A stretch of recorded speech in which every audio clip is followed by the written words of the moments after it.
देवराज सेव्यमान पावनङ्घ्रि पङ्कजं व्यालयज्ञसूत्रमिन्दुशेखरम् कृपाकरं नारदादियोगिवृन्दवन्दितम् दिगम्बरं काशिकापुराधिनाथ कालभैरवं भजे।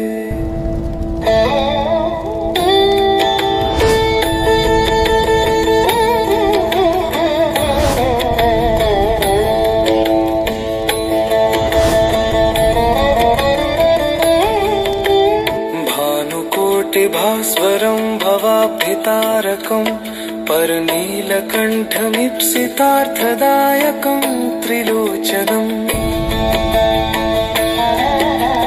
कालकालमम्बुजाक्षमक्षशूलमक्षरं काशिकापुराधिनाथ कालभैरवं भजे। शूलतङ्कपाशदण्डपाणिमादिकारणं श्यामकायमादिदेवमक्षरं निरामयम् भीमविक्रमं प्रभुं विचित्रताण्डवप्रियं काशिकापुराधिनाथ कालभैरवं भजे।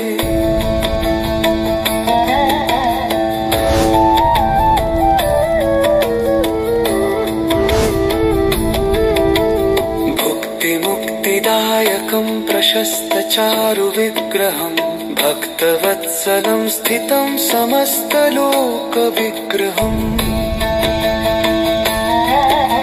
विनिग्वणन्मनोद्गहेमकिङ्किनीलसत्कटि काशिकापुराधिनाथ कालभैरवं भजे।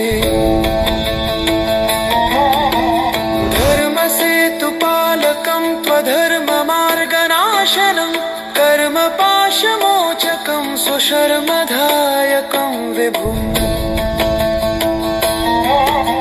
स्वर्णवर्णशेषपाशशोभिताङ्गमण्डलं काशिकापुराधिनाथ कालभैरवं भजे।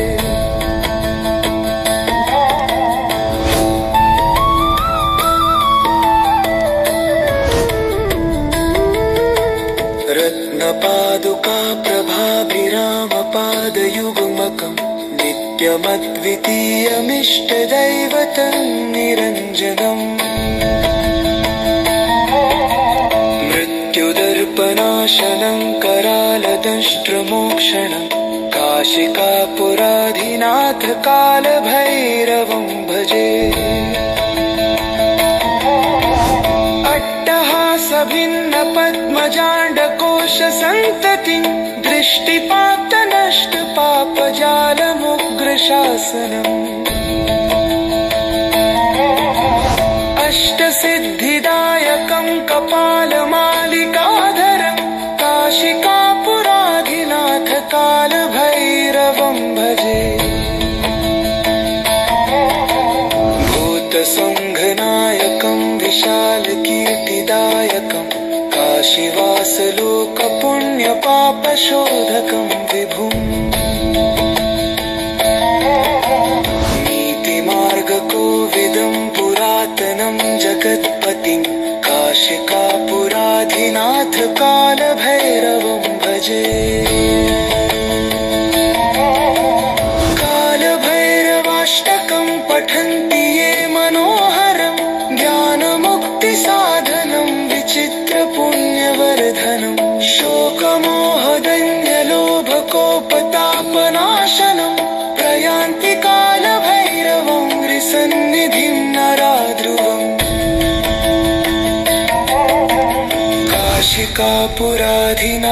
कालभैरवं भजे। काशिकापुराधिनाथ कालभैरवं भजे। कालभैरवं भजे। कालभैरवं भजे। ॐ इति कालभैरवाष्टकं सम्पूर्णम्।